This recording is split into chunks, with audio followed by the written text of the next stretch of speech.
Supreme court ने Punjab election नजरसानी case में election commission की दरख्वास्त खारिज कर दी है। चीफ जस्टिस की सरबराही में 3 रुकनी बेंच ने केस की समाअत की थी। इस हवाले से मजीद तफसीलात जानते हैं बशारत राजा से। जी बशारत राजा, आगाह कीजिएगा अदालती कार्रवाई के हवाले से। ये चीफ जस्टिस की सरबराही में 3 रुकनी बेंच ने पंजाब इंतखाबात 14 मई को करवाने के फैसले के खिलाफ इलेक्शन कमीशन की नजरसानी दरख्वास्त पर समाअत हुई और समाअत के बाद सुप्रीम कोर्ट ने पंजाब इलेक्शन नजरसानी केस में इलेक्शन कमीशन की दरख्वास्त खारिज कर दी।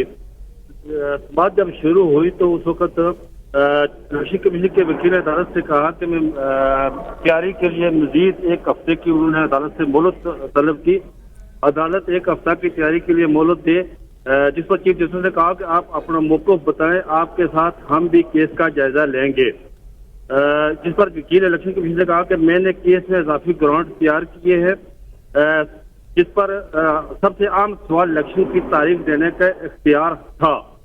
सेक्शन 57 और 58 में तरमीम के बाद इलेक्शन की तारीख देने का इख्तियार। बहुत शुक्रिया बशारत राजा आगाह करने के लिए।